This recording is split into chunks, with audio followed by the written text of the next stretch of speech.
जो major to आपका major to geography जो है भूगोल, उसका हम लोग क्वेश्चन देखेंगे।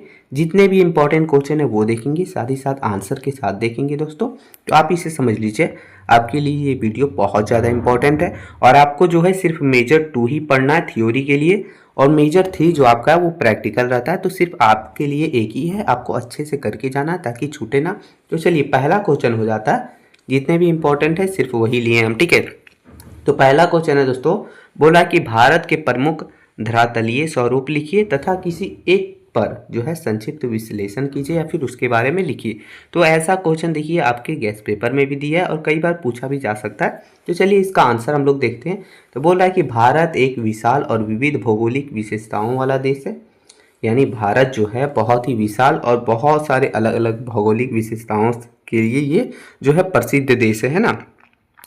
देखिए यहाँ पर जो है, यहाँ पर हर प्रकार के स्थलीकृत पाई जाती है, जैसे कि ऊंचे पहाड़ पाए जाते हैं, समतल मैदान पाए जाते हैं, रेगिस्तान, पठार, द्वीप, ये सब सभी चीज़ें पाए जाते हैं भारत में।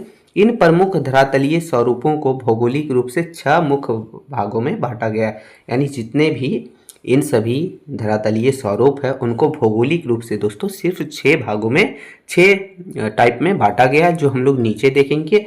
तो इन सभी भागों का विस्तृत निम्नलिखित वर्णन किया गया है नीचे, जो हम लोग एक एक करके देखेंगे और समझेंगे। तो पहला हो जाता है आप लोग का कि उत्तरी और उत्तर पूर्वी पर्वतमाला, जो कि हिमालय पर्वत तरफ है, ठीक है। तो देखिए यह भारत की उत्तरी सीमा पर स्थित एक विशाल और न्यूनतम पर्वत श्रृंखला है, ठीक है। इसका विस्तार अगर देखा जाए तो यह पश्चिम से लेके, पश्चिम में सिंधु से पूर्व में ब्रह्मपुत्र तक लगभग 2400 किलोमीटर की लंबाई में ये फैला हुआ है, ठीक है। आगे देखते हैं इसकी संरचना के बारे में। तो इसे जो है मुख्य रूप से 3 समांतर श्रेणियों में बांटा गया है। कितने? 3 समांतर श्रेणियों में। पहला हो गया महान हिमालय, जो कि हिमोद्री है, हिमाद्री। सबसे उत्तरी ऊंची चोटी जो कि एवरेस्ट, कंचनजंगा वाली श्रेणी जहाँ बर्फ रहती है, ठीक है, जहाँ हर साल जो है बर्फ रहती है। तो ये पहला श्रेणी हो गया। दूसरा हो गया मध्य हिमालय। मध्य हिमालय जो स्वास्थ्यवर्धक स्थल जैसे कि शिमला, मसूरी और घाटियों वाला क्षेत्र वगैरह आते हैं इसमें, ठीक है। और तीसरा हो गया शिवालिक, सबसे बाहरी और कम ऊंचाई वाला श्रेणी वाला। तो ये 3 श्रेणियों में इसे जो है बांटा गया है, ठीक है। अब हम लोग इसका देखते हैं इस क्षेत्र के महत्व के बारे में।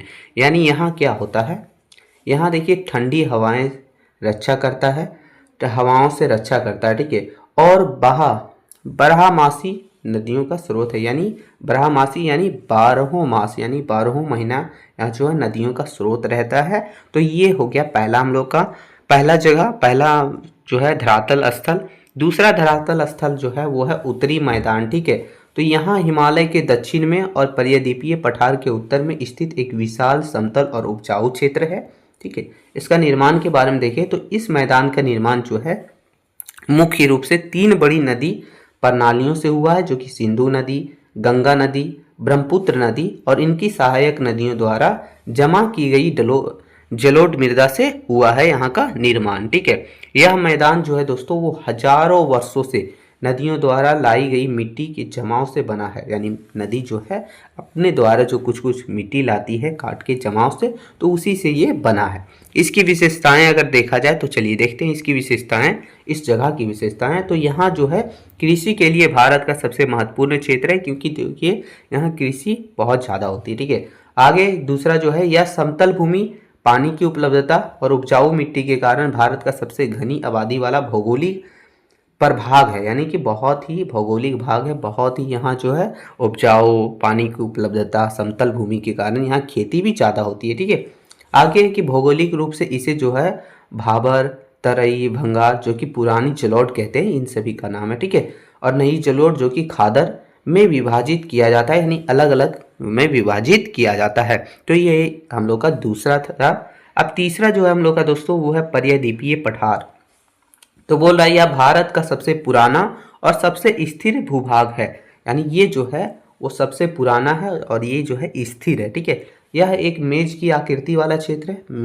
मेज जो होता है ना जिस पे बैठ के खाते हैं, वैसा मेज की आकृति वाला क्षेत्र है, जो कि गोंडवाना भूमि के टूटने से बना है। किससे बना है? तो गोंडवाना भूमि के टूटने से। इसकी संरचना अगर देखा जाए तो यह आग्नेय और रूपांतरित चट्टानों से बना है। इसकी सतह पर कोई छोटे पठार और पहाड़ियां है, ठीक है। यानी इसकी सतह पर जो है बहुत सारे छोटे छोटे पठार और पहाड़ियां है। इसका विभाजन अगर देखें दोस्तों तो विभाजन में बोल रहा है इसे दो मुख्य भागों में बांटा जाता है। पहला है मध्य उच्च भूमि, दूसरा है दक्कन का पठार।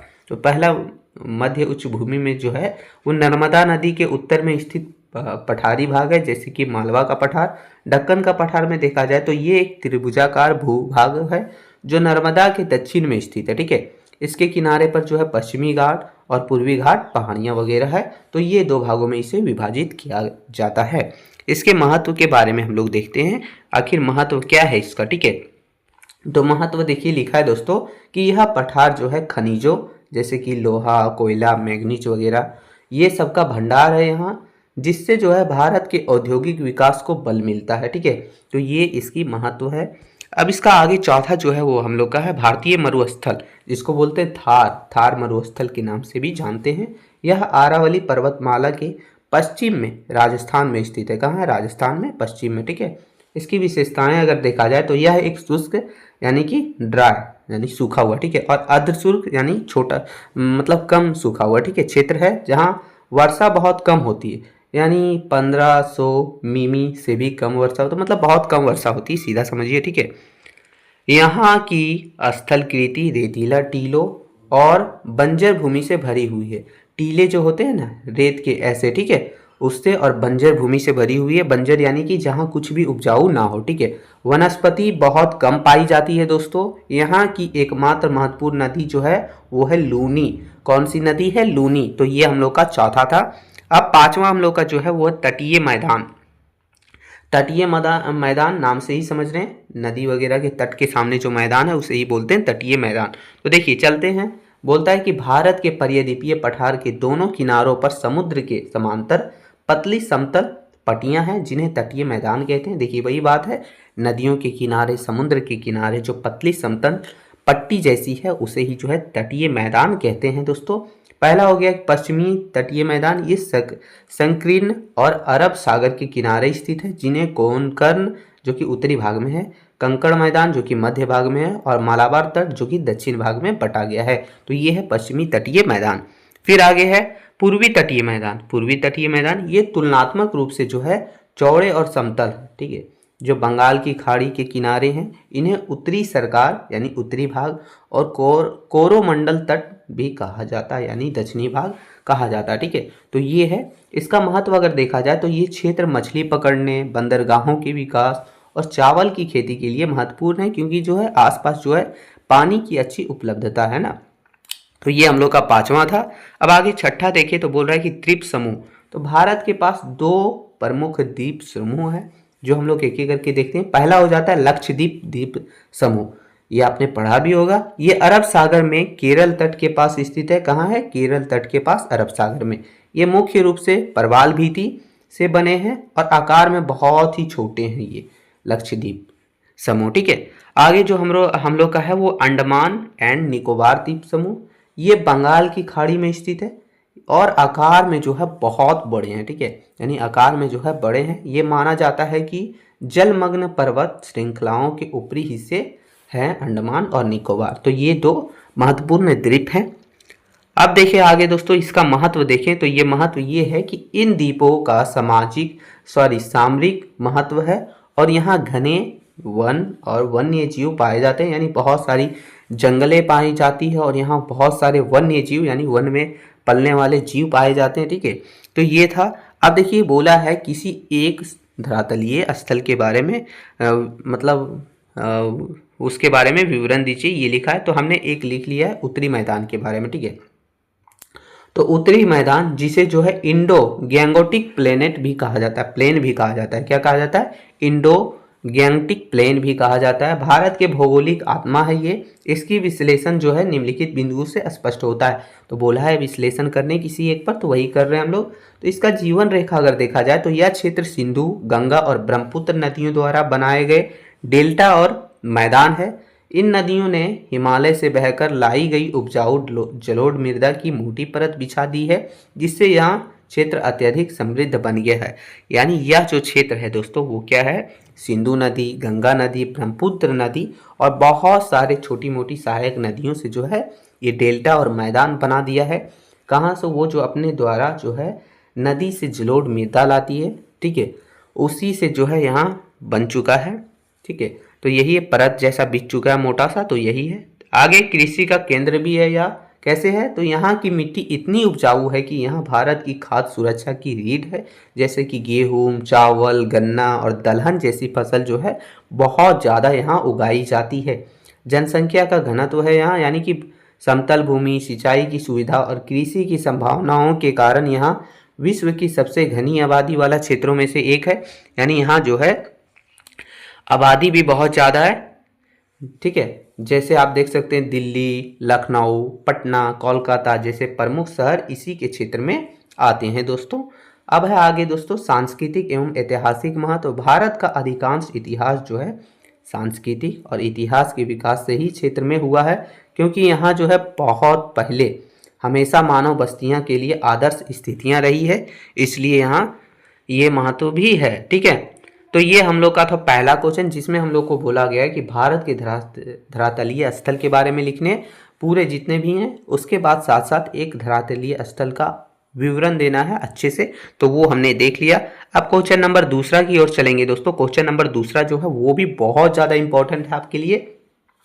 क्वेश्चन नंबर दूसरा बोल रहा है कि भारत के प्रमुख जलवायु प्रदेश का वर्गीकरण और विशेषताएं समझाइए। तो बहुत ही आपको ये जानना जरूरी है, क्योंकि ये भी कई बार पूछा जा सकता है। तो बोल रहा है कि भारत की जलवायु को प्रमुख रूप से उष्णकटिबंधीय मानसूनी जलवायु के रूप में माना जाता है। हालांकि देश की विशाल भौगोलिक विविधता, जैसे कि उत्तर में हिमालय की ऊंची दीवार, दक्षिण में समुद्र से निकटता और विभिन्न आकांक्षीय विस्तार के कारण यहाँ की जलवायु में क्षेत्रीय स्तर पर बड़ी भिन्नताएं पाई जाती है। यानी कहने का मतलब ये है कि भारत की जलवायु को जो है उष्णकटिबंधीय मानसून के रूप में माना जा सकता है, लेकिन देश के अलग अलग भौगोलिक दिशाओं के विविधता के कारण जो है अलग अलग क्षेत्र में बहुत सारी अलग अलग भिन्नता भी पाई जाती है जलवायु में। तो ये है, ठीक है। वैज्ञानिक रूप से अगर देखा जाए तो भारत के जलवायु प्रदेशों को वर्गीकृत करने के लिए कोपेन का वर्गीकरण सबसे अधिक स्वीकृत है, जो तापमान और वर्षा के आंकड़ों के आधारित है। यानी कि कहने का मतलब है भारत के जलवायु प्रदेशों को वर्गीकृत करने के लिए, यानी कि क्लासिफिकेशन करने के लिए कोपेन का वर्गीकरण जो है वो सबसे अधिक स्वीकार है। ये कोपेन एक जो साइंटिस्ट थे या फिर वैज्ञानिक समझ लेते हैं, उन्हीं के नाम पर जो है उन्होंने ही जो है वर्गीकरण किया था, और उन्हीं के नाम पर जो है ये नाम रखा गया कोपेन का वर्गीकरण, ठीक है। तो चलिए एक एक करके देखते हैं दोस्तों। तो पहला हो जाता है हम लोग का उष्णकटिबंधीय आर्द्र जलवायु क्षेत्र। आर्द्र जलवायु क्षेत्र, ये क्षेत्र जो है पूरे वर्ष अधिक तापमान और अत्यधिक वर्षा की विशेषता रखते हैं। यानी ये क्षेत्र जो क्या है पूरे साल में बहुत ज़्यादा तापमान रखता है और अधिक वर्षा भी यही होता है, ठीक है। उष्णकटिबंधीय वर्षावन, जिसकी विशेषता देखिए, तो विशेषता यहाँ पूरे वर्ष तापमान जो है 18 डिग्री सेल्सियस से ऊपर रहता है, और यहाँ एक छोटी लेकिन चिन्हित शुष्क ऋतु होती है। अधिकांश वर्षा ग्रीष्मकालीन मानसून से होती है, लेकिन वार्षिक वर्षा बहुत अधिक होती है, यानी वर्षा यहाँ बहुत ज़्यादा होता है। तो ये इसकी विशेषता है। क्षेत्र के बारे में अगर देखा जाए तो क्षेत्र कौन कौन से आते हैं इसमें, तो पश्चिमी घाट का पश्चिमी तटीय मैदान और अंडमान तथा निकोबार द्वीप समूह, ये सब आता है इसके अंदर, ठीक है। अब आगे दोस्तों इसी में दिया गया है, ठीक है, इसी में दिया है पहला में ही उष्णकटिबंधीय सवाना, ठीक है। सवाना का मतलब क्या होता है आप समझिए। देखिए कोई वैसा क्षेत्र जहाँ 6-7 महीना या फिर 8 महीना तक लगातार जो है वर्षा हो या फिर उतना दिन लगातार गर्मी हो, तो उसे ही बोलते हैं सवाना क्षेत्र, ठीक है। विशेषता अगर देखा जाए तो यहाँ ग्रीष्मकाल गर्म और आर्द्र होता है, लेकिन शीतकाल पूरी तरह से शुष्क होता है। यहाँ जो है मानसून वर्षा की मात्रा बहुत कम होती है और यहाँ अधिक परिवर्तनशील होती है। यहाँ जो है वर्षा बहुत कम होती है दोस्तों, यहाँ गर्मी ज़्यादा रहता है और ठंड ज़्यादा रहता है, लेकिन वर्षा बहुत कम होती है। क्षेत्र में अगर देखा जाए तो देखिए पर्यादीपीय पठार वगैरह अधिकांश हिस्सा इसमें आता है। गुजरात, राजस्थान ये सब छोड़ के बाकी जितने भी जगह हैं वो आते हैं, पर्यादीपीय पठार का अधिकांश हिस्सा इसी में आता है, ठीक है। अब हम लोग का जो दूसरा है दोस्तों, दूसरा बोल रहा है कि शुष्क जलवायु क्षेत्र, इन क्षेत्रों में वर्षा की कमी होती है और वाष्पीकरण दर वर्षा से अधिक होती है। यानी वर्षा तो एक कम होता है और ऊपर से जो है वाष्पीकरण यानी जो है वाष्प बन के बादल बनना, ये वाष्पीकरण की प्रक्रिया बहुत ज़्यादा होती है। ठीक है, तो ये है जैसे कि मरुस्थलीय जलवायु। तो मरुस्थलीय जलवायु पहला हो गया इसमें। तो विशेषताएं इसकी देखा जाए तो यह भारत के सबसे सूखा और गर्म क्षेत्र है। वार्षिक वर्षा जो है यहाँ 30 सेंटीमीटर से भी कम होती है। यहाँ दैनिक और वार्षिक तापमान का अंतर बहुत अधिक होता है। क्षेत्र अगर देखा जाए तो इसमें आता है पश्चिमी राजस्थान का विशाल थार जो कि मरुस्थल है। ठीक है, अब इसी में अगर देखा जाए मरुस्थलीय जलवायु तो हमने देखा। अब है आर्द्र शुष्क स्टेपी जलवायु। तो इसकी विशेषता अगर देखते हैं हम लोग तो बोलता है कि यह मरुस्थलीय और सवाना क्षेत्रों के बीच का क्षेत्र है। यहाँ वर्षा कम यानी 30 से 60 सेंटीमीटर तक होती है और इससे अत्यधिक निश्चित नहीं होती, यानी इससे ज़्यादा होता ही नहीं है। ठीक है, यहाँ का जलवायु खेती के लिए वर्षा पर अत्यधिक निर्भर रहते हैं। यहाँ का जो खेती है, यहाँ का जलवायु है, वो खेती के लिए वर्षा पर ही अधिक निर्भर रहते हैं। क्षेत्र में इसमें आता है राजस्थान का पूर्वी भाग, पंजाब, हरियाणा और पर्यायद्वीपीय के विशिष्ट छाया क्षेत्र जैसे कि कर्नाटका, आंध्र प्रदेश का आंतरिक भाग, तो ये सभी क्षेत्र इसके अंदर आते हैं। अब हम लोग आगे बढ़ते हैं, आगे देखेंगे तीसरा हम लोग का है जो है आर्द्र उष्णकटिबंधीय जलवायु क्षेत्र। यह क्षेत्र भारत का उत्तरी मैदानों को कवर करता है और मानसून द्वारा अत्यधिक प्रभावित होता है यह क्षेत्र, जिसमें हम लोग का ये आज पहला देखते हैं, बोल रहा है कि शीत शुष्क उष्णकटिबंधीय। इसकी विशेषता सबसे पहले देखेंगे, फिर हम लोग क्षेत्र देखेंगे। तो विशेषता में आ जाता है कि यहाँ का मुख्य पहचान गर्म आर्द्र ग्रीष्मकाल और सूखी ठंडी सर्दियाँ, तापमान जैसे 18 डिग्री सेल्सियस से नीचे जा सकता है। वर्षा मुख्य रूप से जो है ग्रीष्मकाल मानसून में होती है जबकि सर्दियाँ लगभग सूखी रहती है। यहाँ का क्षेत्र अगर देखा जाए तो गंगा का विशाल मैदान पंजाब से लेकर पश्चिम बंगाल असम तक ये है। फिर है उत्तर प्रदेश, बिहार, यहाँ भारत का सबसे महत्वपूर्ण कृषि क्षेत्र माना जाता है। ठीक है, झारखंड भी इसी में आता है, ध्यान रखिएगा। ठीक है, आगे हम लोग का पर्वतीय क्षेत्र, पर्वतीय जलवायु क्षेत्र। यह वर्गीकरण मुख्य रूप से ऊंचाई के कारण होता है, इसलिए इसे जो है पर्वतीय जलवायु क्षेत्र के नाम से जाना जाता है। इसकी विशेषता हम लोग देखते हैं तो ऊंचाई में वृद्धि के साथ तापमान में तेजी से गिरावट आती है। 10 डिग्री सेल्सियस से ऊपर के तापमान वाले कुछ ही महीने होते हैं। ऊंचे इलाकों में जो है अस्थायी बर्फ जमी रहती है, जिससे यह जो है जटिल और स्थानीय स्तर पर भिन्न जलवायु पाई जाती है, यानी अलग अलग जलवायु पाई जाती है। क्षेत्र देखें कौन कौन से क्षेत्र इसमें आते हैं, तो देखिए इसमें जो क्षेत्र आते हैं वो है संपूर्ण हिमालयी बेल्ट, यानी कि जो कि जम्मू कश्मीर हो गया, हिमाचल प्रदेश हो गया, उत्तराखंड हो गया, उत्तर प्रदेश की पूर्वी राज्य हो गया, उत्तर पूर्वी राज्य सॉरी, तो ये सभी क्षेत्र आते हैं इसमें। अब इसका थोड़ा सा निष्कर्ष देख लीजिए, ये हम लोग का दूसरा क्वेश्चन समाप्त हो चुका है, निष्कर्ष देख लेना है। तो निष्कर्ष बोल रहा है कि भारत की जलवायु मुख्य रूप से उष्णकटिबंधीय मानसूनी है। कोपेन वर्गीकरण के अनुसार यह कई अलग अलग जलवायु प्रदेशों में बटी हुई है, जैसे कि आर्द्र पश्चिमी घाट, शुष्क थार रेगिस्तान और उत्तरी मैदान का उष्णकटिबंधीय क्षेत्र। ये क्षेत्रीय भिन्नताएं सीधे तौर पर भारत की कृषि, वनस्पति, जल संसाधन को प्रभावित करती है, जिससे क्षेत्रीय विकास की योजनाएं बनाते समय इन जलवायु प्रदेशों को समझना आवश्यक हो जाता है। तो ये था दोस्तों, हमने देखा भारत के जलवायु क्षेत्र के बारे में पूरे डिटेल में। तो कोई भी क्वेश्चन पूछ ले जलवायु क्षेत्र से रिलेटेड तो आपको ये आंसर लिख देना है। चलिए अब हम लोग नेक्स्ट क्वेश्चन की ओर चलेंगे। क्वेश्चन नंबर तीसरा जो हम लोग का है वो भी आपके सिलेबस में दिया गया, मोस्ट ज़्यादा इंपॉर्टेंट है, कई बार पूछा जा चुका है, पूछा जाता है।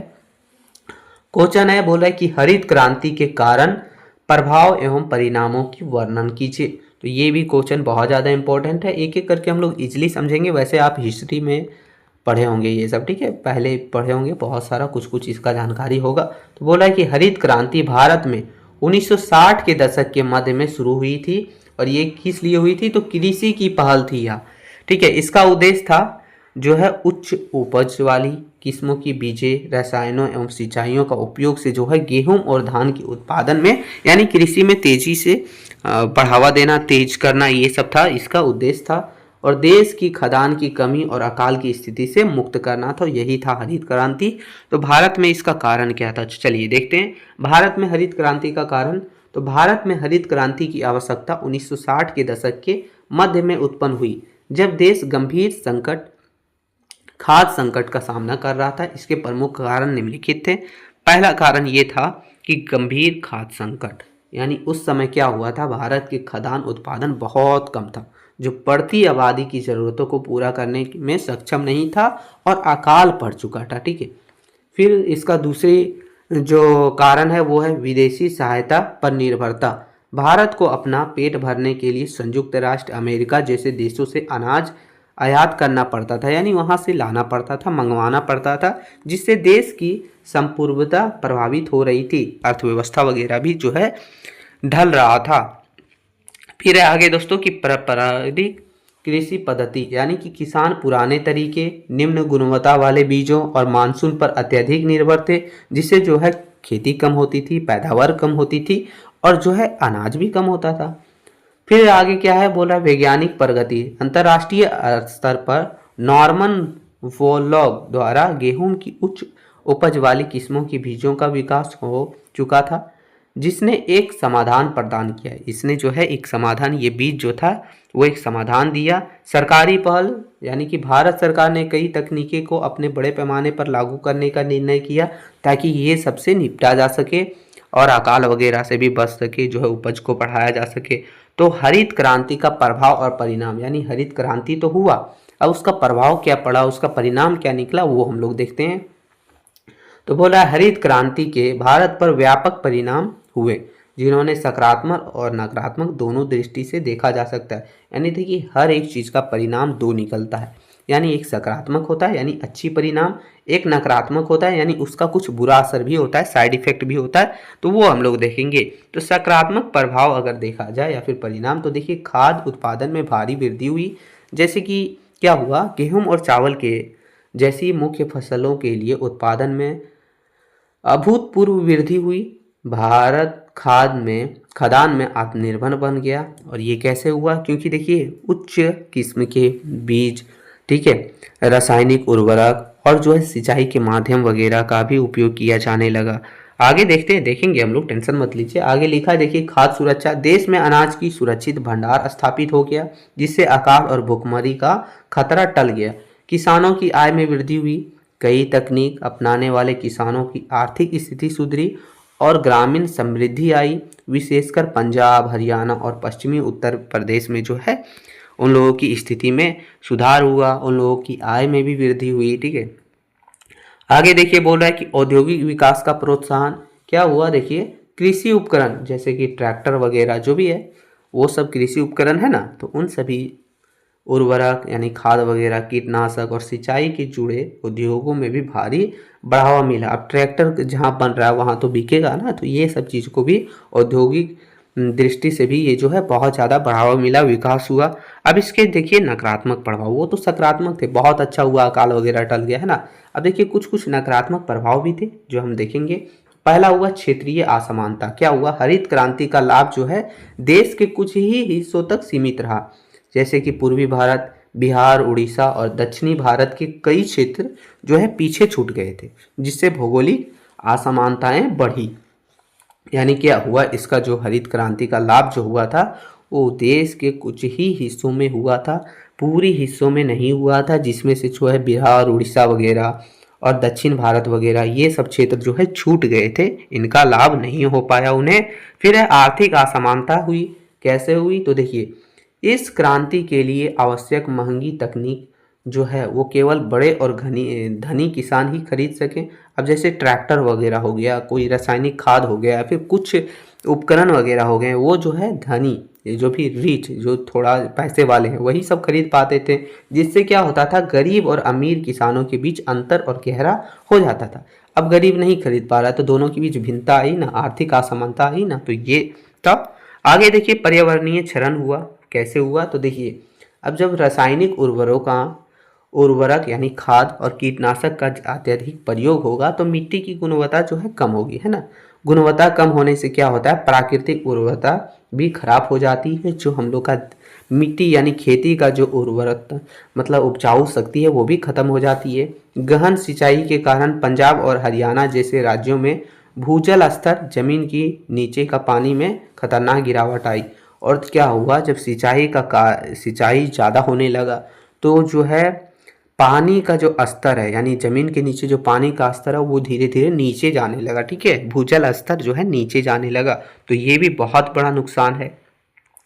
स्वास्थ्य संबंधी खतरा भी हुआ, जैसे कि रसायनों का धंधा बहुत ज़्यादा उपयोग से जो है खाद्य श्रृंखला में जहर जैसा, देखिए रासायनिक खाद वगैरह जो है बहुत ज़्यादा नुकसान करता है हमारे शरीर के लिए, तो वो भी बढ़ गया, जिसको बोल सकते हैं जहर के जैसा वो काम किया, वो बहुत ज़्यादा बढ़ा, जिससे जो है शारीरिक समस्याएं भी पैदा हो गई। तो ये सभी नकारात्मक प्रभाव थे हरित क्रांति के।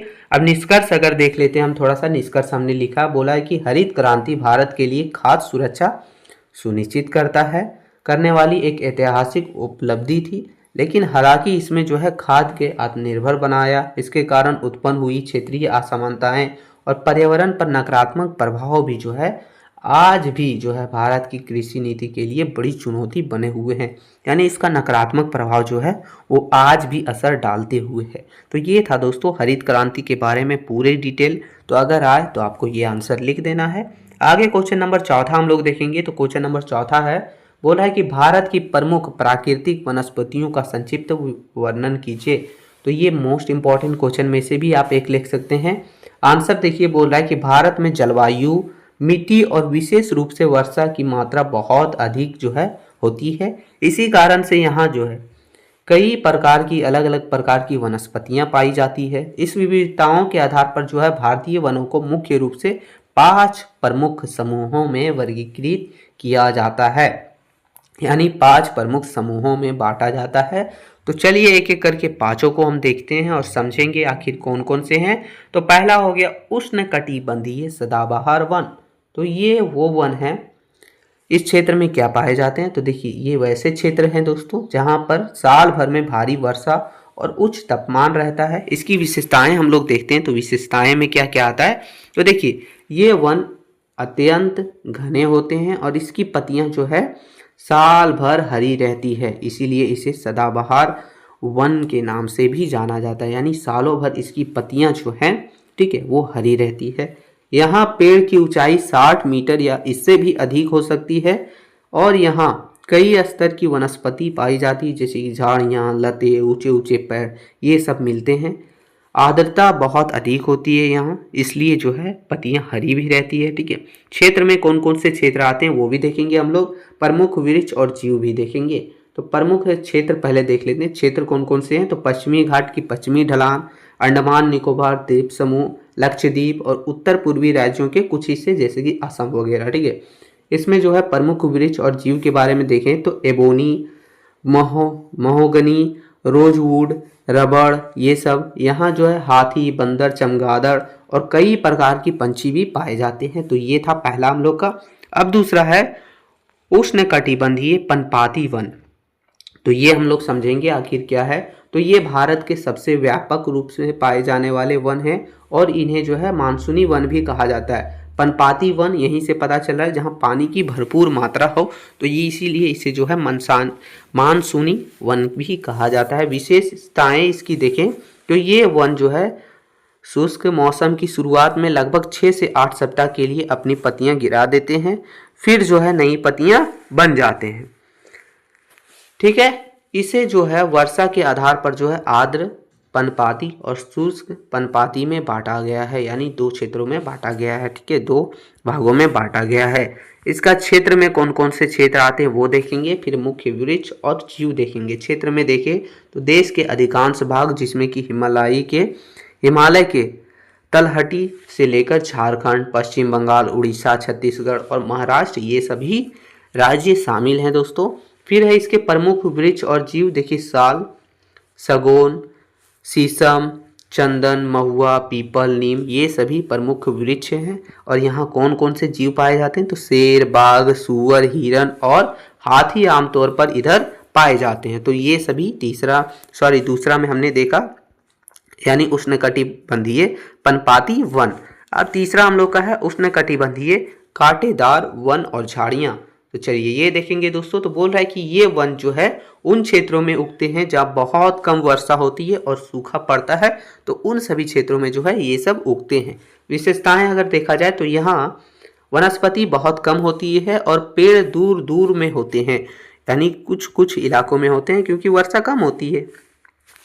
पानी की कमी के कारण पेड़ों की पत्तियां छोटी मोटी और कांटेदार होती है ताकि वाष्पीकरण से पानी का नुकसान कम हो। जड़ें पानी की तलाश में जमीन की गहराई तक जाती है। क्षेत्र कौन कौन से क्षेत्र इसमें आते हैं वो देखेंगे हम लोग। तो उत्तर पश्चिमी भारत के शुष्क इलाके जो कि राजस्थान हो गया, गुजरात हो गया, हरियाणा हो गया, पंजाब हो गया, दक्कन का पठार, ये सब का कुछ भाग होता है। तो ये सभी क्षेत्र आते हैं इनके अंदर। इसके प्रमुख वृक्ष और जीव का बात करें तो बबूल, बैर, खजूर, नागफनी और खेजड़ी जैसे वृक्ष होते हैं। और यहाँ अगर जीव की बात करें तो चूहे, खरगोश, लोमड़ी, ऊंट और जंगली गधे मिलते हैं। तो ये सभी तीसरा था हम लोग का। अब चौथा देखेंगे पर्वतीय वन। पर्वतीय वन यानी पर्वत, ठीक है। पहाड़ी इलाकों में ऊंचाइयों के अनुसार जलवायु बदलती है और उसी के अनुसार वनस्पति भी बदल जाती है। विशेषताओं देखिए इसमें, जैसे जैसे हम पहाड़ों पर ऊपर जाते हैं तापमान जो है धीरे धीरे गिरता जाता है, ठीक है, जिससे उष्णकटिबंधीय वनस्पति से लेकर टुड्रा जैसी वनस्पति भी पाई जाती है। अब आगे देखते हैं इसमें 1500 से 3000 यानी 1500 से लेके 3000 मीटर की ऊंचाइयों के बीच शंकुधारी वन मुख्य रूप से होते हैं। शंकुधारी ऐसे ऐसे करके ऊपर तक गया हुआ, ठीक है। तो ये होते हैं क्षेत्र में। इसमें कौन कौन से क्षेत्र आते हैं वो देखिए। तो हिमालय पर्वत श्रृंखला, नीलगिरी और विंध्याचल की पहाड़ियाँ, ये सभी क्षेत्र इसके अंदर आते हैं दोस्तों।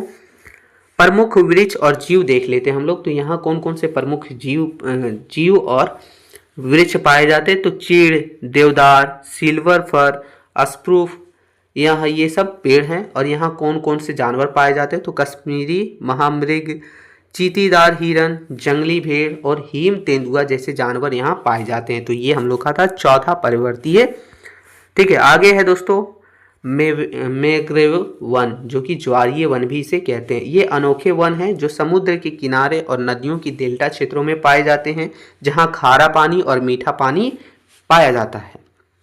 इसकी विशेषता हम लोग एक एक करके देखेंगे। चलिए विशेषता देखते हैं। तो बोल रहा है कि इन पेड़ों की जड़ें दलदली मिट्टी में रहती है और ये जो है पानी में डूबी रहती है, जिसकी जड़ें बाहर की ओर निकलती होती है ताकि सांस ले सके। कहने का मतलब है यहाँ की जो पेड़ है, यहाँ की पेड़ की जड़ जो रहती है वो दलदली मिट्टी में होती है और ये पानी के अंदर डूबी रहती है। इसकी जड़ें बाहर की ओर निकली होती है ताकि जो है पेड़ जो है सांस ले सके, ऐसा कुछ, ठीक है। आगे बोल रहा है ये वन तटों को समुद्री लहरों और तूफानों से बचाती है। ये है। आगे कौन कौन से क्षेत्र इसमें पाए जाते हैं। तो देखिए क्षेत्र में अगर देखा जाए तो पश्चिम बंगाल में गंगा ब्रह्मपुत्र डेल्टा, जो कि सुंदर वन के नाम से जाना जाता है, एक वहाँ बहुत ही अच्छा वन है। फिर है महानदी, गोदावरी, कृष्णा, कावेरी नदी की डेल्टा, ये सब है क्षेत्र। इसमें प्रमुख वृक्ष और जीव देखा जाए तो सुंदरी वृक्ष जो है यहाँ की बहुत ही फेमस वृक्ष है। आप ध्यान रखिएगा, हो सके वन लाइन में यानी 1 मार्क्स वाला में पूछ लिया जाए। यहाँ अगर देखा जाए तो कौन कौन से जानवर, तो रॉयल बंगाल टाइगर, मगरमच्छ, कछुए और कई समुद्री जीव पाए जाते हैं। तो ये हम लोग का क्वेश्चन नंबर चौथा था, ठीक है दोस्तों। अब क्वेश्चन नंबर 5वां की ओर चलेंगे। क्वेश्चन नंबर 5वां आप लोग का जो है वो बोल रहा है भारत में चावल के उत्पादन एवं वितरण की वर्णन कीजिए। वितरण के बारे का वर्णन कीजिए। तो देखिए ये बहुत ज़्यादा इंपॉर्टेंट क्वेश्चन है। आप इसको VVI में भी ले सकते हैं, बहुत बहुत ज़्यादा इंपॉर्टेंट। लेकिन इसी के साथ साथ आपको और 3 चीज़ करना है। क्या? चावल तो हम करवा दे रहे हैं, आपको गेहूं का कर लेना है, चाय का कर लेना है, कपास का कर लेना है, थोड़ा सा पढ़ लेना है, क्योंकि ये चारों में से कोई भी एक आ सकता है ना। चावल आ जाए, गेहूं आ जाए, चाय आ जाए या कपास आ जाए, क्योंकि सिलेबस में चारों दिया गया है। तो आपको चारों क्लियर कर लेना। हम चावल का देखते हैं। तो देखिए चावल की जगह पर कई बार धान दे दिया रहता है, दोनों एक ही चीज़ हुआ, आप समझ सकते हैं। चलिए आंसर देखते हैं। बोला है कि भारत में चावल केवल एक फसल नहीं बल्कि यह देश की खाद्य सुरक्षा और अर्थव्यवस्था की रीढ़ है। यह भारत की सबसे महत्वपूर्ण खाद्य फसल है जो चीन के बाद भारत को विश्व का दूसरे सबसे बड़ा उत्पादक देश बनाती है। तो देखिए चावल जो है वो सिर्फ फसल ही नहीं है, यानी हम लोग के देश का एक अर्थव्यवस्था की रीढ़ भी माना जा सकता है, जो चीन के बाद दूसरे नंबर पे हमारा देश आता है चावल उत्पादन में, धान उत्पादन में। तो ये ध्यान रखिएगा। चावल के उत्पादन के लिए आवश्यक भौगोलिक दशाएं देखेंगे हम लोग। तो बोल रहा है चावल एक खरीफ फसल है। कौन फसल है? खरीफ फसल। और इसे उगाने के लिए विशिष्ट जलवायु परिस्थितियों की आवश्यकता होती है। मुख्य रूप से जो जो आवश्यकता होती है वो हम लोग नीचे देखेंगे। पहला हो जाता है तापमान, वर्षा, ये सभी होते हैं। तो इसमें सब एक एक करके हम लोग देखते हैं। पहले तापमान देखते हैं। तो तापमान बोल रहा है कि यहाँ यह एक उष्णकटिबंधीय फसल है। बुआई से लेकर कटाई तक जो है औसतन 25 डिग्री सेल्सियस से अधिक उच्च तापमान की आवश्यकता होती है। इसमें तापमान की आवश्यकता। फिर वर्षा अगर देखा जाए तो 100 सेंटीमीटर से अधिक वर्षा वाले क्षेत्र इसके लिए आदर्श माने जाते हैं, यानी अच्छे माने जाते हैं, तभी अच्छी खेती होती है। कम वर्ष वाले क्षेत्र जैसे कि पंजाब, हरियाणा में गहन सिंचाई आवश्यकता होती है, तभी ये जो है पॉसिबल हो पाता है, तभी धान की खेती हो पाती है। भौगोलिक स्थिति देखते हैं हम लोग इसका। तो भौगोलिक स्थिति क्या रहता है? तो चावल की खेती के लिए समतल भूमि की आवश्यकता होती है ताकि पानी खेतों में रुका रहे। अब जैसे ढलान रहेगा तो वो गिर जाएगा, इसलिए समतल भूमि की आवश्यकता होती है। फिर है पहाड़ी ढलानों पर सीढ़ीदार खेती होती है ताकि जो है सीढ़ीदार करके जो है पानी को भी रोका जाए और खेती भी हो जाए। अब देखिए इसकी मिट्टी के बारे में बात करते हैं हम लोग, कौन कौन सी मिट्टी की आवश्यकता होती है। तो देखिए नदी, डेल्टा, बाढ़ के मैदान और तटीय क्षेत्रों में चिकनी जलोढ़ मृदा सबसे उपयुक्त होती है, क्योंकि इसमें पानी की सोखने और रोक कर रखने की क्षमता सबसे अधिक होती है। इसलिए जो है जलोढ़ मृदा सबसे उपयुक्त मानी जाती है चावल की खेती के लिए। श्रम यानी कि मेहनत इसमें क्या क्या लगता है? तो देखिए चावल की खेती में विशेष रूप से रोपाई और कटाई के दौरान बहुत अधिक जो है मेहनत लगता है, बहुत अधिक मेहनत करना पड़ता है। तो ये सबसे बड़ी है। आगे देखिए भारत में चावल के उत्पादन से लेके हम लोग देखेंगे तो भारत में चावल का उत्पादन लगातार बढ़ रहा है, जिसका श्रेय जो है उच्च उपज वाली किस्म, बीज, बेहतर सिंचाई और मशीनीकरण को जाता है, यानी टेक्नोलॉजी, फिर अच्छे बीज और अच्छी सिंचाई, ये सबको इसका श्रेय जाता है। बहुत ज़्यादा जो बढ़ रहा है उसका श्रेय। ठीक है। उत्पादन के तरीके हम लोग देखें तो भारत में चावल खेती मुख्य रूप से दो विधियों से होती है। पहली विधि हो गई जो हम लोग का पारंपरिक विधि है, यानी पहली विधि छोटे पौधे को नर्सरी में उगाकर मुख्य खेती में लगाया जाता है, जहां पानी भरा रहता है। और भारत में जो है सबसे आम तरीका यही माना जाता है, यही होता है। आपने देखे होंगे ना, पहले क्या करता है, बीज को एक जो है जगह में रोप लिया जाता है, थोड़ा थोड़ा बढ़ता है, फिर उसे उखाड़ के जो है पूरे खेत में खेती की जाती है। आपने धान की खेती की होगी, आपको पता होगा। फिर आगे है छिटकवा विधि। बीज सीधे खेत में बिखेर दिए जाते हैं, वहाँ वर्षा पर निर्भर होती है। और दूसरा तरीका है डायरेक्ट बीज को ही डाल दो, अब जैसे बढ़ना हो बढ़ेगा। तो ये दो तरीके हैं। ठीक है। अब देखिए दोस्तों बोल रहा है फसल चक्र। कुछ राज्यों में जो है जैसे पश्चिम बंगाल, उड़ीसा और असम में साल में चावल की खेती 3 फसल की जाती है। साल में 3 बार जो है चावल की खेती की जाती है, जिसे जो है ओस या फिर अमन और बोरो कहा जाता है।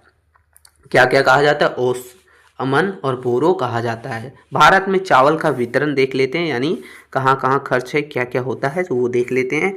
तो चावल का वितरण मुख्य रूप से पानी की उपलब्धता से तय होता है। भारत में प्रमुख चावल उत्पादक क्षेत्र 2 मुख्य श्रेणियों में आते हैं। पहला हो गया मुख्य उत्पादक बेल्ट, जो कि यह क्षेत्र देश की कुल उत्पादन का एक बहुत बड़ा हिस्सा जो है पैदा करके जो है चावल देता है।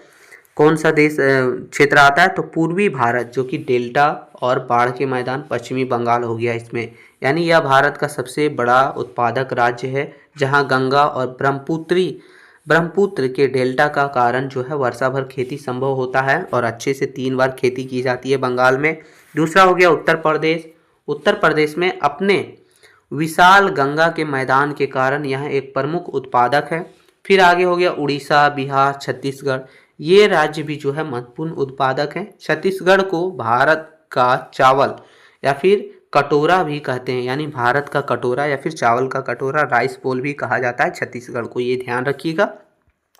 अब हम लोग देखेंगे दूसरा जो है हम लोग का दक्षिणी भारत, जो कि तटीय मैदान और डेल्टा है। ये आंध्र प्रदेश, तेलंगाना, तमिलनाडु, ये राज्य जो है कावेरी और गोदावरी और कृष्ण नदियों के उपज के कारण जो है ये क्षेत्र, मतलब यही सब के, ये सब डेल्टा क्षेत्र के कारण ही यहाँ उपजाऊ बन पाता है। तो ये है। आगे दूसरा जो तरीका है वो है गैर पारंपरिक उत्पादक बेल्ट, यानी जो है जो सिंचाई पर आधारित हो, यानी खेती पर आधारित ना हो, सॉरी मतलब जो है वर्षा पर आधारित ना हो, किस पे हो तो सिंचाई पर। तो ये वे क्षेत्र है जहाँ प्राकृतिक वर्षा कम होती है, लेकिन बेहतरीन सिंचाई व्यवस्था ने इन्हें प्रमुख उत्पादक बना दिया है, जैसे कि पंजाब हो गया, हरियाणा हो गया। हरित क्रांति के कारण इन राज्यों में सिंचाई नहरें और ट्यूबवेल का जाल बिछाया गया, जिससे यहाँ जो है प्रति हेक्टेयर उपज जो है देश के लिए बहुत ज़्यादा अधिक है। तो ये भी सिंचाई के कारण भी यहाँ जो है बहुत ज़्यादा खेती, धान की खेती, चावल की खेती होती है। तो ये सभी था। अब थोड़ा सा निष्कर्ष देख लेते हैं हम लोग। तो बोल रहा है भारत में चावल की उत्पादन और वितरण भौगोलिक कारकों और सिंचाई सुविधाओं का सीधा परिणाम है। पूर्वी और दक्षिणी राज्य प्राकृतिक रूप से अनुकूल है, जबकि पंजाब और हरियाणा ने तकनीक और सिंचाई के बल पर उत्पादन में महारत हासिल की है। यह फसल भारत की कृषि अर्थव्यवस्था और राष्ट्रीय खाद्य सुरक्षा में सर्वोच्च स्थान रखती है। तो ये आपको हम चावल से रिलेटेड बता दिए। आपको गेहूं, कपास और चाय ये तीनों का भी कर लेना है, क्योंकि कोई भी पूछ सकता है चारों में से, ठीक है। अब हम लोग चलिए नेक्स्ट क्वेश्चन की ओर चलेंगे दोस्तों। नेक्स्ट क्वेश्चन है हम लोग का क्वेश्चन नंबर 6। बोल रहा भारत में लौह अयस्क के वितरण, प्रकार एवं महत्व पर चर्चा कीजिए। तो ये भी बहुत ज़्यादा इंपॉर्टेंट क्वेश्चन है, लेकिन इसी के साथ साथ आपको दो चीज़ और करना है। पहला हो गया मैग्नीज और दूसरा हो गया बॉक्साइड। तो ये भी कर लेना आपको, क्योंकि हो सकता है दोनों में से कोई वो भी पूछ ले, ठीक है। ये कर लेना आपको। आंसर चलिए देखते हैं। तो बोल रहा है लौह अयस्क इस्पात उद्योग का मुख्य आधार होता है, यानी इस्पात उद्योग का सबसे मुख्य आधार होता है, इसलिए इसे किसी भी देश की औद्योगिक विकास की आधारशिला माना जाता है। भारत उच्च गुणवत्ता वाले लौह अयस्क के मामले में समृद्ध है और यह दुनिया के प्रमुख उत्पादकों तथा निर्यातकों में से एक है। यानी कहने का मतलब ये है, यानी कोई भी देश की जो है बहुत ही मुख्य आधार होता है, माना जाता है किसे, तो ये लौह अयस्क को माना जाता है। और जिसमें से भारत जो है दोस्तों बहुत ही गुणवत्तापूर्ण अयस्क जो है प्रदान करता है, अपने उत्पादन करता है और दूसरों को भी निर्यात करके बेचता भी है। तो ये है। इसके देखते हैं हम लोग इसके प्रकार देखते हैं, लौह अयस्क के प्रकार। तो भारत में लौह अयस्क मुख्य रूप से उच्च गुणवत्ता वाले दो प्रकारों में पाया जाता है। पहले हो गया हेमेटाइट। हेमेटाइट इसकी गुणवत्ता अगर देखा जाए तो यह भारत का सबसे अधिक पाया जाने वाला औद्योगिक अयस्क है, जिसमें 50% से लेके 60% तक लोहा जो है धातु की मात्रा होती है। यानी इसमें जो है 50 से 60% तक लोहा की मात्रा होती है, यानी लौह अयस्क की मात्रा होती है। इसका रंग हम लोग देखें तो रंग कैसा होता है, तो ये लाल भूरे रंग का होता है। उपयोग देखा जाए तो इस्पात निर्माण के लिए यह सबसे पसंदीदा अयस्क है हेमेटाइट, ठीक है। इसकी उपलब्धता यानी कहाँ कहाँ पाई जाती है, तो उड़ीसा में, झारखंड में, छत्तीसगढ़ में और आंध्र प्रदेश में ये प्रमुख रूप से पाया जाता है। अब दूसरा जो हम लोग का प्रकार है वो है मैग्नेटाइट। हेमेटाइट और मैग्नेटाइट ये ध्यान रखिएगा आपको। तो मैग्नेटाइट की गुणवत्ता, रंग, विशेष और उपलब्धता हम लोग देखेंगे। पहले गुणवत्ता देखते हैं। तो बोला यह सबसे बेहतरीन गुणवत्ता का अयस्क माना जाता है, जिसमें 70% तक लोहा सामग्री होता है। मतलब वहाँ तो 50 से 60% होता था, यहाँ डायरेक्ट 70% तक माना जाता है। इसका रंग जो है वो काले रंग का होता है। कैसे रंग का होता है, काले रंग का होता है। अब देखते हैं उपयोग। अगर देखें तो इसका उपयोग जो है उत्कृष्ट चुंबकीय गुणों के कारण यह जो है विशेष रूप से विद्युत उद्योग के लिए मूल्यवान है।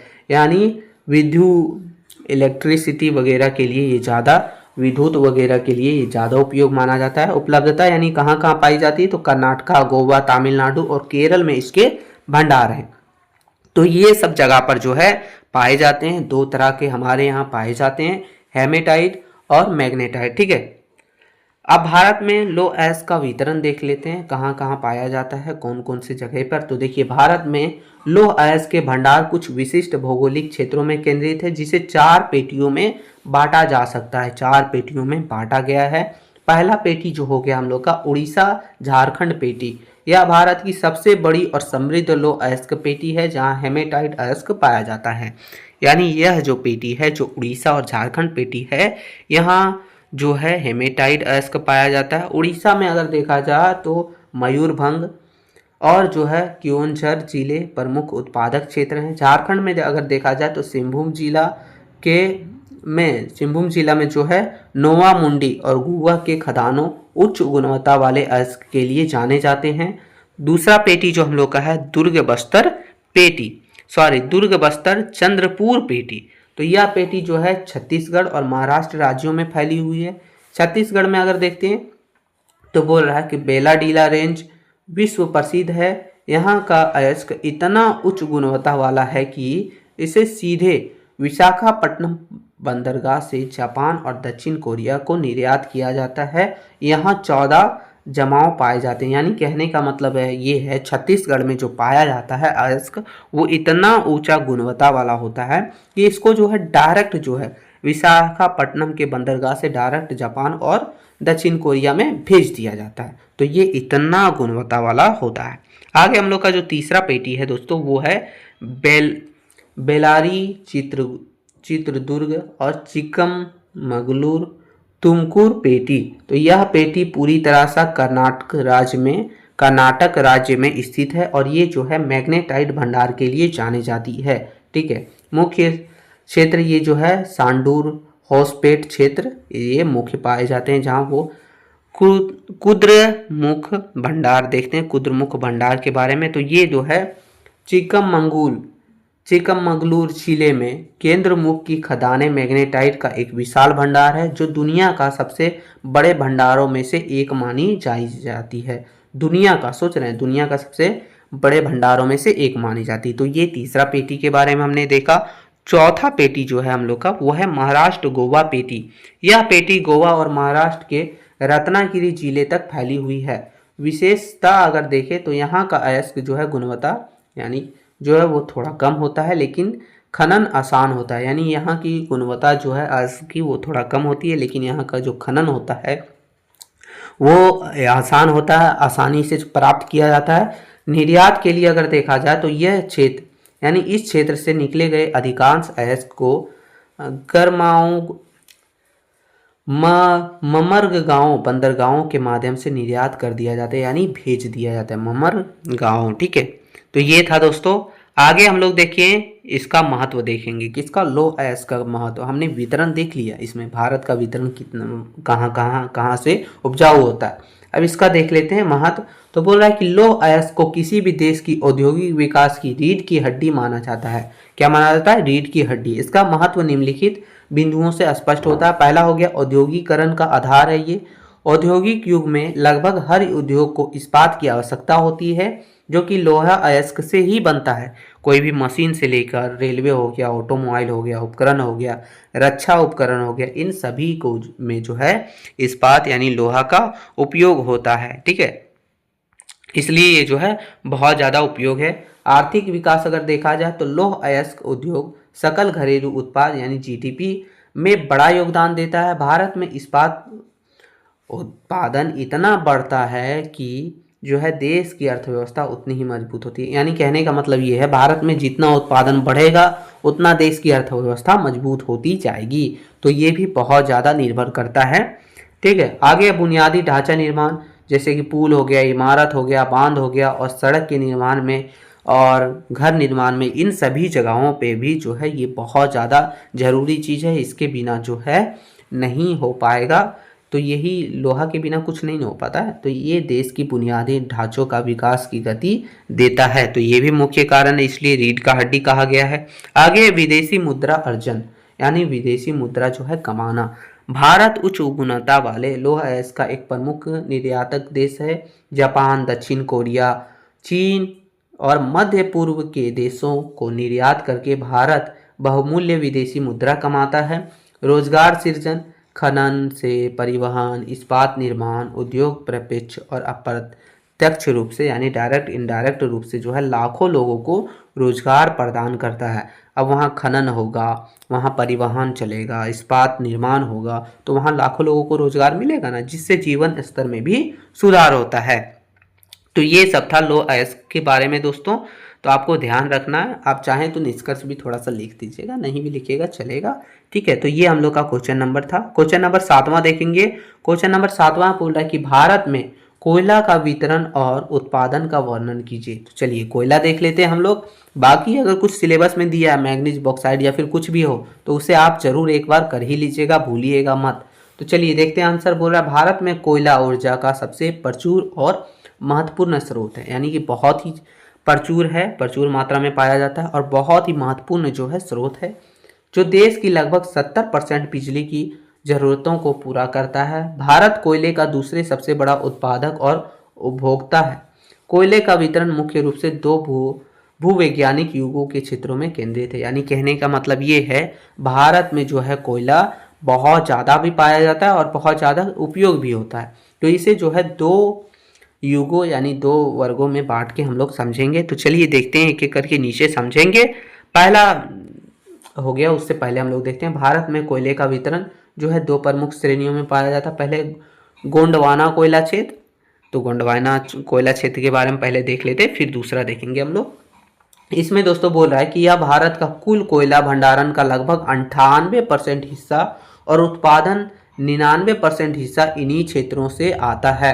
ये भंडार लगभग 250 से 300 मिलियन वर्ष पुराने हैं और यह पर्याद्वीपीय भारत की प्रमुख नदी तटियों में स्थित है। यानी यह जो क्षेत्र है जो कि गोंडवान कोयला क्षेत्र, यहाँ से 98% हिस्सा या फिर 99% उत्पादन जो है यही क्षेत्र से आता है। और ये कितना पुराना है, लगभग 250 से 300 मिलियन वर्ष पुराने हैं, जो कि पर्याद्वीपीय भारत की प्रमुख नदी घाटियों में स्थित हैं।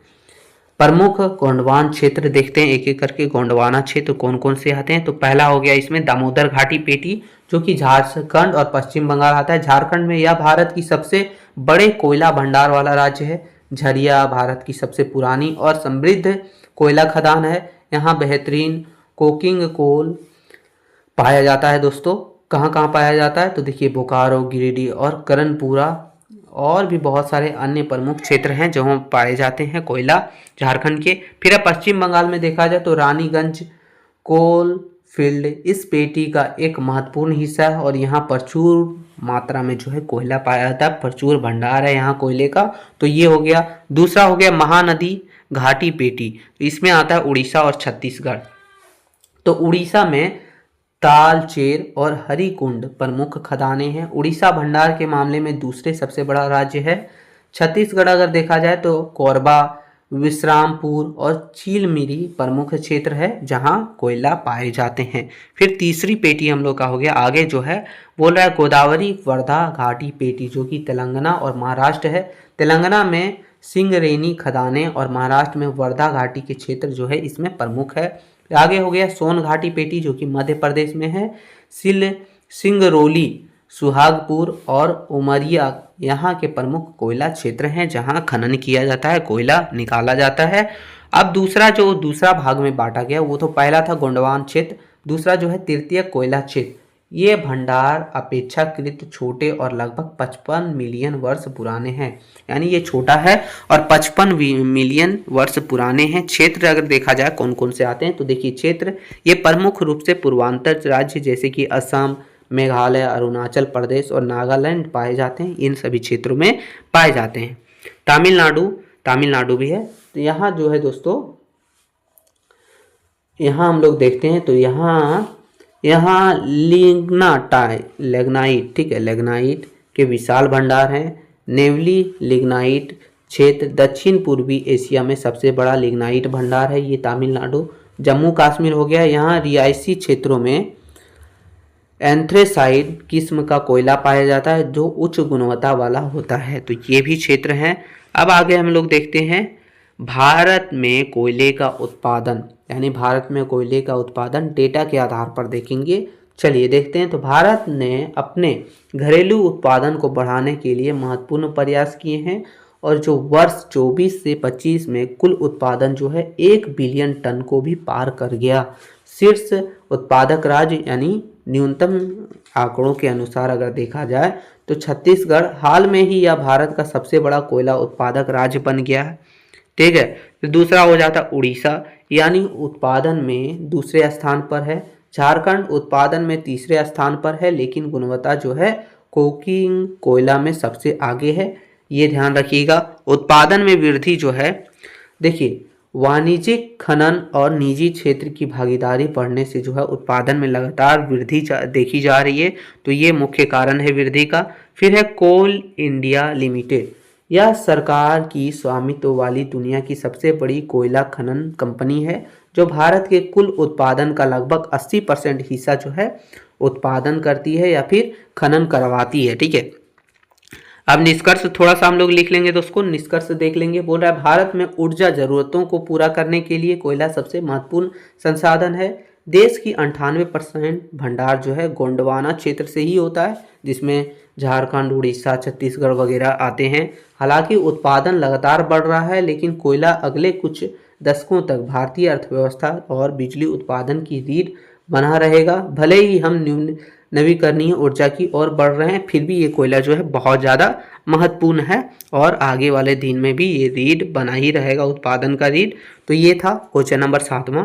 क्वेश्चन नंबर 8वां देखेंगे दोस्तों। बोला कि भारत में जनसंख्या वृद्धि, वितरण एवं उनसे उत्पन्न समस्याओं पर विस्तृत चर्चा कीजिए। ठीक है, तो चलिए देखते हैं दोस्तों, बहुत ही अच्छे से हम लोग समझेंगे आंसर।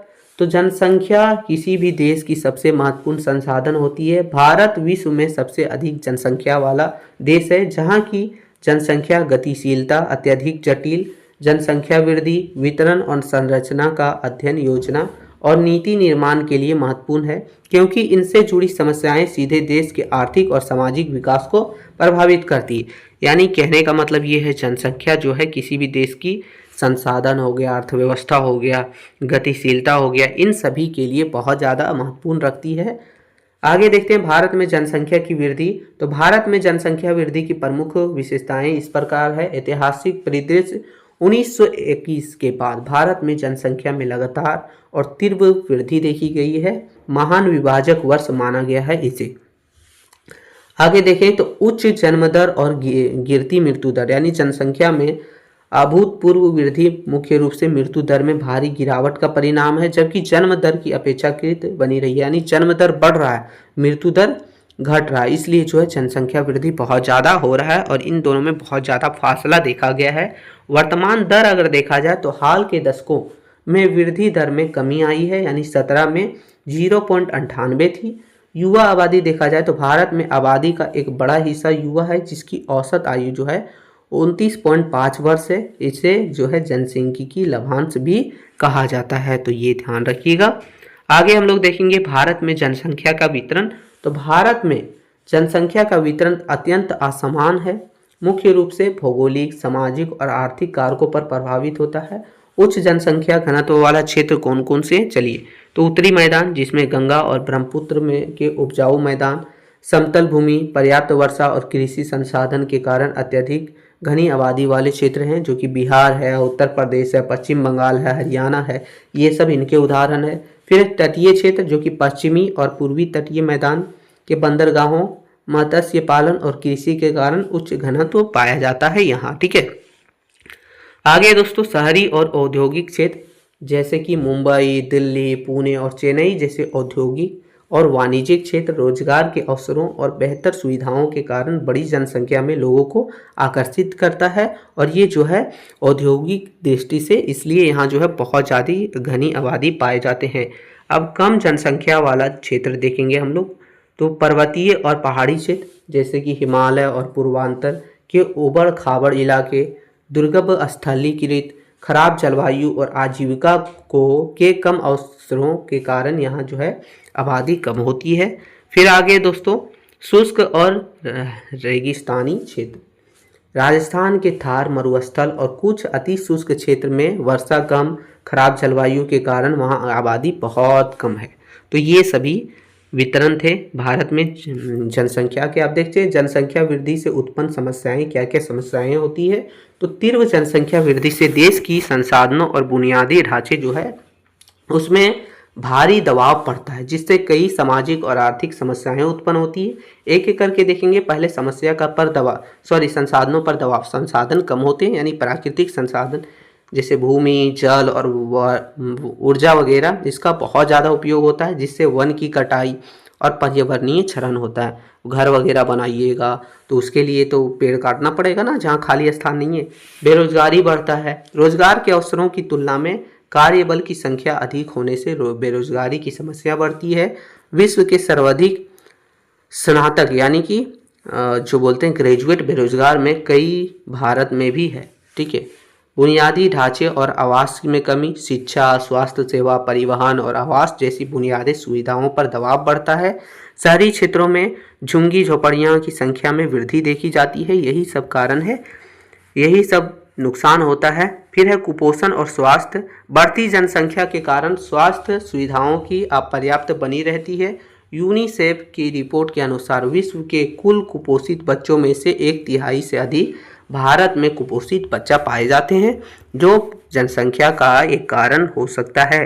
सामाजिक और आर्थिक असमानता, संसाधनों के असमान वितरण के कारण अमीर और गरीब के बीच अंतर बढ़ता है। सामाजिक तनाव और अपराध की दर में वृद्धि होती है।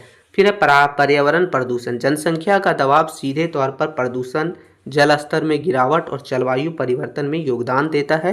तो ये सब भी बहुत ज़्यादा नुकसान होता है। सब किससे होता है? तो जनसंख्या वृद्धि के कारण। चलिए निष्कर्ष थोड़ा देख लेते हैं। तो बोल रहा है आबादी जो है तेजी से बढ़ने का समय अब खत्म हो रहा है। धीरे धीरे लगे लोग समझ रहे हैं और बहुत सारे नियम वगैरह भी पालन हो रहा है, लेकिन ज़्यादा लोग और उनके असमान वितरण के कारण देश में रोजगार, शिक्षा और पर्यावरण को बचाए रखने की बड़ी चुनौती है, जिस पर सरकार जो है लगातार काम कर रही है, लोग भी समझ रहे हैं। तो यही हमारा क्वेश्चन था, बस इतना ही था आपके लिए। इसी में हमने देखा टोटल 8 क्वेश्चन, जो कि मेजर 2 ज्योग्राफी के लिए आपके लिए बहुत ज़्यादा इंपॉर्टेंट है। अगर आप इतना कर लेते हैं तो आशा मानिए कि आपके एग्जाम में जो 7 प्रश्न पूछे जाते हैं सबसे लॉन्ग टाइप वाला, जिसमें से 4 का आंसर देना रहता है, वो इससे बाहर नहीं आएगा। बस आपको इसको पूरा कर लेना है दोस्तों।